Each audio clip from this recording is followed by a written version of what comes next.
Madam ನಮಸ್ಕಾರ. ನಮಸ್ತೆ sir. ನಿಮ್ಮ ಪರಿಚಯ ನಮ್ಮ ವೀಕ್ಷಕರಿಗೂ ಸರ್. ನನ್ನ ಹೆಸರು ಮಂಜುಳಾ ಪಿ ಅಂತೇಳಿ. 18 ವರ್ಷಗಳ ಅನುಭವವನ್ನು ವಕೀಲ ವೃತ್ತಿಯಲ್ಲಿ ನಾನು ಪಡೆದಿದ್ದೇನೆ. ನನ್ನ ಗುರುಗಳಾದ HP ಲೀಲಾಧರ್ ಅಂತ ಅವ್ರ ಗರಡಿಯಲ್ಲಿ ನಾನು 10 ವರ್ಷಗಳ ಕಾಲ ಜೂನಿಯರ್ ಆಗಿ ಕೆಲಸ ಮಾಡಿದ್ದೇನೆ. ಹಾಗೆ ಈಗ ಒಟ್ಟಾರೆ ಅದನ್ನು ನನಗೆ 18 ವರ್ಷಗಳ ಅನುಭವ ಇದೆ. ಆಗಿ ವಕೀಲ ವೃತ್ತಿ ಮಾಡ್ಕೊಂಡು ಹೋಗ್ತಾ ಇದ್ದೀನಿ. ಹಾಗೆ ನಾನು ವಕೀಲರ ಜೊತೆ ಒಡನಾಟ ಇಟ್ಕೊಂಡಿದ್ದೀನಿ. ನನ್ನ ಪ್ರೊಫೆಷನ್ಗೆ ಬಂದಾಗಿಂದ ವಕೀಲರನ್ನ ಬಿಟ್ಟು ನಾನಿಲ್ಲ, ನನ್ನ ಬಿಟ್ಟು ವಕೀಲರ ಸ್ನೇಹಿತರಿಲ್ಲ. ಎಲ್ಲರ ಜೊತೆಗೆ ಒಡನಾಟ ಇಟ್ಕೊಂಡಿದ್ದೀನಿ. ಅವರ ಪ್ರತಿಯೊಂದು ಕಷ್ಟ ಸುಖಗಳಲ್ಲೂ ನಾನು ಭಾಗಿಯಾಗಿದ್ದೀನಿ. ಯಾವುದೇ ಒಂದು ತೊಂದರೆ ಆದ್ರೂ ವಕೀಲರ ಜೊತೆ ನಾನು ಸಹಕಾರ ಕೊಟ್ಟಿದ್ದೇನೆ. ಹಾಗೆ ವಕೀಲರಿಗೆ ಪರವಾಗಿ ಎಷ್ಟೊಂದು ಪ್ರೊಟೆಸ್ಟಲ್ಲಿ ಭಾಗವಹಿಸಿದ್ದೇನೆ. ಎಷ್ಟೊಂದು ಸ್ಟೇಷನ್ಗಳಲ್ಲಿ ನಮ್ಮ ವಕೀಲರ ಬಗ್ಗೆ ಏನೇ ಕಷ್ಟ ಸುಖ ಆದ್ರೂ ಅವ್ರ ಜೊತೆಗೆ ನಿಂತ್ಕೊಂಡಿದ್ದೀನಿ, ಕೆಲಸ ಮಾಡಿದ್ದೇನೆ. ಅವರ ಪರವಾಗಿ ನಾನು ಧ್ವನಿ ಎತ್ತಿದ್ದೇನೆ. ಅದರಿಂದ ನಾನು ಈಗ ಮುಂಬರುವ ಕರ್ನಾಟಕ ರಾಜ್ಯ ವಕೀಲರ ಪರಿಷತ್ ಚುನಾವಣೆಯಲ್ಲಿ ನಾನು ಕಂಟೆಸ್ಟ್ ಮಾಡ್ತಾ ಇದ್ದೇನೆ. Serial number 65. ಅದರಿಂದ ನನ್ನ ಕಾಂಟ್ರಿಬ್ಯೂಷನ್ ವಕೀಲರಿಗೆ ಇದು ಇರೋದ್ರಿಂದ ಕಾರಣದಿಂದ ನನಗೆ ಒಂದು ಹೆಚ್ಚಿನ ಮತಗಳನ್ನ ಕೊಟ್ಟು ನನ್ನ ಜಯಶಾಲಿಯನ್ನಾಗಿ ಮಾಡಬೇಕು ಅಂತ ತಮ್ಮಲ್ಲಿ ಕೇಳ್ಕೊಳ್ತೇನೆ. ಅದರಿಂದ ನಾನು ಕರ್ನಾಟಕ ವಕೀಲರ ಪರಿಷತ್ ಚುನಾವಣೆಯಲ್ಲಿ ಭಾಗವಹಿಸ್ತಾ ಇದ್ದೇನೆ. ನನಗೆ ಹೆಚ್ಚಿನ ಮತಗಳನ್ನು ನೀಡುವುದರ ಮೂಲಕ ನನಗೆ ನಿಮ್ಮ ಸೇವೆ ಮಾಡೋಕ್ಕೆ ಅವಕಾಶ ಮಾಡಿಕೊಡ್ಬೇಕು ಅಂತ ತಮ್ಮೆಲ್ಲರಲ್ಲಿ ನಾನು ಕಳಕಳಿ ಮನವಿ ಮಾಡ್ತೇನೆ. ಬಹಳಷ್ಟು ಜನ ಆಲ್ರೆಡಿ ಚುನಾವಣೆ ನಿಂತಿದ್ದಾರೆ. ನಿಮ್ಮ ವಿಶೇಷವಾದ ಕೊಡುಗೆಗಳೇನು? ನನಗೆ ಕಾಂಟ್ರಿಬ್ಯೂಷನ್ ನಾನು ವಕೀಲರಿಗೆ ತುಂಬಾ ಕೊಟ್ಟಿದ್ದೇನೆ. ಒಂದೊಂದಾಗಿ ಹೇಳ್ಬೇಕು ಅಂತಂದ್ರೆ, ಈಗ ಮೀಡಿಯಾದವ್ರಿಗೆ, ಪೊಲೀಸ್ ಅವ್ರಿಗೆ ಈಗ ಗಲಾಟೆ ಆದಾಗ ನಾನು ಅಂತ ಪ್ರೊಟೆಸ್ಟ್ ಅಲ್ಲಿ ಭಾಗವಹಿಸಿದ್ದೇನೆ ವಕೀಲರಿಗಾಗಿ. ಹಾಗೆ ಒಬ್ರು ಬಾಲಕೃಷ್ಣ ಅಂತ, ಅವ್ರಿಗೆ ಪೊಲೀಸ್ ಅವರು ಹೊಡೆದು ಎಲ್ಲ ಗಲಾಟೆ ಮಾಡಿದ್ರು. ಅವ್ರ ಪರವಾಗಿ ನಾನು ಧ್ವನಿ ಎತ್ತಿ ಪ್ರೊಟೆಸ್ಟ್ ಅಲ್ಲಿ ನಾನು ಭಾಗವಹಿಸಿದ್ದೇನೆ.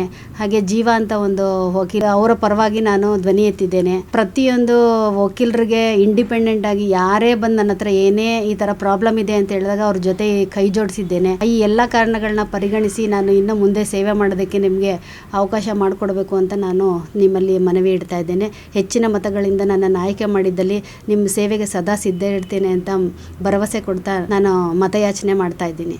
ಮೇಡಮ್, ಕರ್ನಾಟಕ ರಾಜ್ಯ ವಕೀಲರ ಪರಿಷತ್ ಏನಿದೆ, ಈ ವಕೀಲ ಪರಿಷತ್ತಲ್ಲಿ ಪುರುಷ ಪ್ರಾಧಾನ್ಯತೆ ಇದ್ರೆ ಮಾತ್ರನೇ ನೀವು ಸವಾಲಿನ ಒಂದು ಈ ಜವಾಬ್ದಾರಿ ನಿಭಾಯಿಸಕ್ಕಾಗತ್ತೆ ಅಂತ ಹೇಳ್ತಾರೆ. ನೀವು ಒಬ್ಬ ಮಹಿಳೆಯಾಗಿ ಸಮರ್ಥವಾಗಿ ಇದರಲ್ಲಿ ಗೆಲ್ತೀರಿ, ಮತ್ತೆ ಗೆದ್ದ ನಂತರ ಅದೇ ಸಮರ್ಥತೆಯಿಂದ ನಿಭಾಯಿಸ್ತೀವಿ ಅಂತ ನಂಬಿಕೆ ಇದೆ? ಖಂಡಿತ ನಂಬಿಕೆ ಇದೆ ಸರ್. ಯಾಕಂತಂದ್ರೆ ಹೆಣ್ಮಕ್ಳು ಯಾವ ರಂಗದಲ್ಲಿಲ್ಲ, ಎಲ್ಲಾ ರಂಗದಲ್ಲೂ ಇದ್ದಾರೆ ಹೆಣ್ಮಕ್ಳು. ಈಗ ರಾಷ್ಟ್ರಪತಿನೂ ಹೆಣ್ಮಗಳೇ ಒಬ್ರು. ಅದರಿಂದ ನಮ್ಗೆ ಯಾವುದೇ ರೀತಿ ಗಂಡಸರು ಮಧ್ಯದಲ್ಲಿ ನಾವು ಹೋರಾಡ್ತೀವಿ ಅನ್ನೋ ಭಯ ಏನಿಲ್ಲ. ನಾವು ಪ್ರಾಮಾಣಿಕವಾಗಿ ಕೆಲಸ ಮಾಡ್ತೀವಿ ಅನ್ನೋದೊಂದು ಭರವಸೆ ಇದೆ.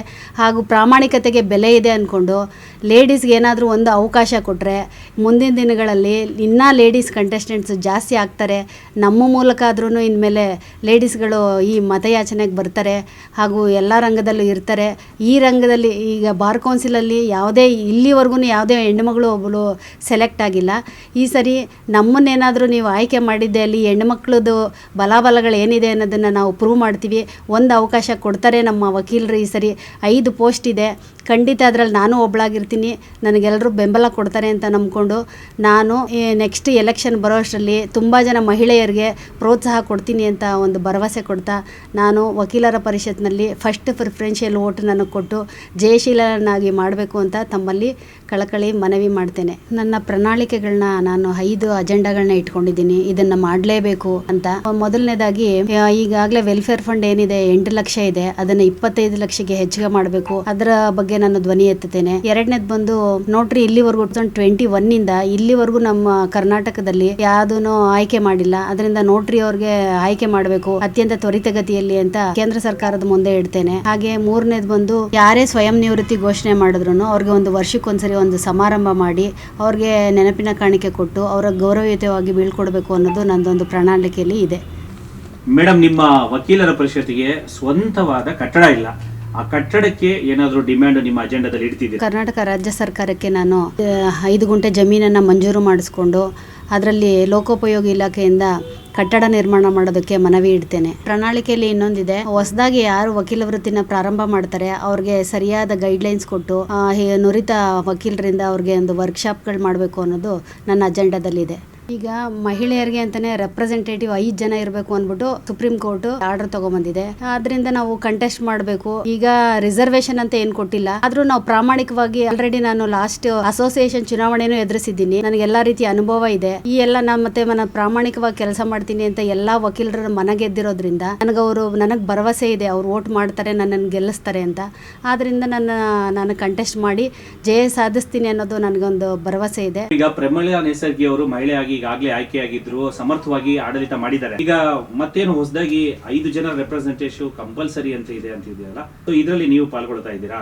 ಹೇಗೆ, ನಿಮಗೆ ಯಾಕೆ ಮತ ಹಾಕ್ಬೇಕು, ನಿಮ್ಮ ಸಂಖ್ಯೆ ಏನು ಮೇಡಮ್? ಪ್ರಮೀಳಾ ನೇಸರ್ಗಿ ಮೇಡಮ್ ತುಂಬಾ ಡೈನಾಮಿಕ್ ಅವರು. ಅವರೇ ನಮ್ಗೆ ಇನ್ಸ್ಪಿರೇಷನ್. ಅವ್ರ ಮಾರ್ಗದರ್ಶನ ಖಂಡಿತ ತಗೊಂಡು ನಾನು ಈಗ ಈ ಹೊಸ ಆರ್ಡರ್ ಏನಾಗಿದೆ 5 ಜನ ರೆಪ್ರೆಸೆಂಟೇಟಿವ್ ಇರಲೇಬೇಕು ಅಂತ ಆರ್ಡರ್ ಆಗಿದೆ. ಅದರಲ್ಲಿ ನಾನು ಪ್ರಥಮ ಬಾರಿಗೆ ಇದರಲ್ಲಿ ಭಾಗವಹಿಸ್ತಾ ಇದ್ದೇನೆ ವಕೀಲರ ಪರಿಷತ್ ಚುನಾವಣೆಯಲ್ಲಿ. ಅವ್ರ ಮಾರ್ಗದರ್ಶನ ತಗೊಂಡು ಮುಂದಿನ ದಿನಗಳಲ್ಲಿ ನಾನು ಏನೇ ಇದ್ರಲ್ಲಿ ಆಯ್ಕೆ ಆದ್ರೆ ಖಂಡಿತ ನಾನು ವಕೀಲ ವೃತ್ತಿಯಲ್ಲಿ ವಕೀಲರಿಗೋಸ್ಕರ ಸೇವೆ ಸಲ್ಲಿಸ್ತೇನೆ ಅಂತ ಭರವಸೆ ಇಟ್ಕೊಂಡು, ನಾನು ವಕೀಲರು ನನ್ನ ಕೈ ಬಿಡದೆ ನನ್ನನ್ನು ಗೆಲ್ಲುತ್ತಾರೆ ಬಹುಮತಗಳಿಂದ ಅಂತ ಆತ್ಮವಿಶ್ವಾಸ ಇಟ್ಕೊಂಡು ನಾನು ಇದಕ್ಕೆ ಸ್ಪರ್ಧೆ ಮಾಡ್ತಾ ಇದ್ದೀನಿ. ಆದ್ರಿಂದ ನನ್ನ ಕ್ರಮ ಸಂಖ್ಯೆ ಬಂದು 65 ಮಂಜುಳಾ ಪಿ. ನನ್ನ ಹೆಚ್ಚಿನ ಮತಗಳ ಬಹುಮತಗಳಿಂದ ಆಯ್ಕೆ ಮಾಡಬೇಕು ಅಂತ ತಮ್ಮಲ್ಲಿ ಫಸ್ಟ್ ಪ್ರಿಫರೆನ್ಷಿಯಲ್ ವೋಟ್ ಕೊಡು ನನ್ನನ್ನು ಜಯಶೀಲನನ್ನಾಗಿ ಮಾಡಬೇಕು ಅಂತ ತಮ್ಮಲ್ಲಿ ಕಳಕಳಿಯಿಂದ ವಿನಮ್ರವಾಗಿ ಬೇಡಿಕೆ ಇಡ್ತಾ ಇದ್ದೇನೆ.